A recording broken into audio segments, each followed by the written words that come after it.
وہ ہے لڑکیوں اور لڑکوں میں بگاڑ، فساد۔ آج افسوس کی بات یہ ہے کہ ہمارے بچے تعلیم کی طرف رجحان رکھتے ہیں، لیکن جو تعلیم ان کو دی جا رہی ہے، اس تعلیم میں مادیت کا درس سکھایا جاتا ہے۔ اس تعلیم میں بچہ یہ جانتا ہے کہ دنیا کماؤ چاہے جیسے ہو۔ یہی وجہ ہے کہ آج اس تعلیم کو حاصل کر کے ہمارے معاشرے میں بچے خراب ہو رہے ہیں۔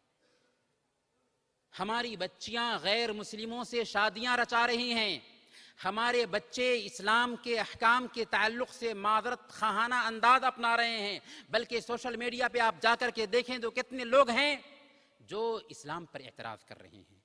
اس کی بنیادی وجہ یہ ہے کہ ہم نے بچوں کی دینی تربیت نہ کی۔ اس لیے میرا یہ پیغام ہوگا ماؤں اور بہنوں کے لیے، اپنے بھائیوں کے لیے، کہ ہم اپنے بچوں کی دینی تربیت کا خیال کریں۔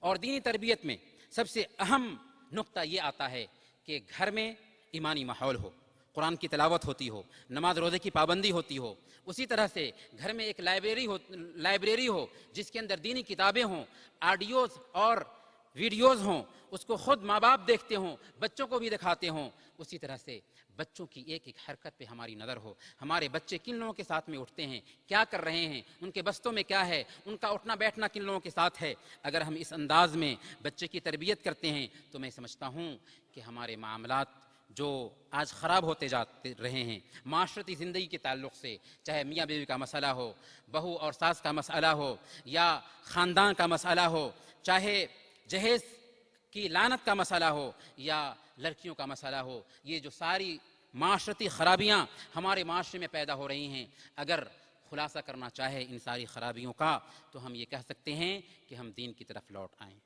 دین کی طرف پلٹ آئیں۔ کچھ اقدار ہیں، روایات ہیں، اسلامی اصول ہیں، ان کو اپنی زندگی میں لاگو کریں۔ اگر ایسا کرنا شروع کر دیا تو ہماری معاشرتی زندگی جنت نظیر بن جائے گی۔ جس طرح سے ہمارے دوسرے حالات سدھریں گے ویسی ہی معاشرتی زندگی بھی سدھر جائے گی۔ اللہ رب العالمین سے دعا ہے کہ اللہ رب العالمین ہماری معاشرتی زندگی کے اندر سدھار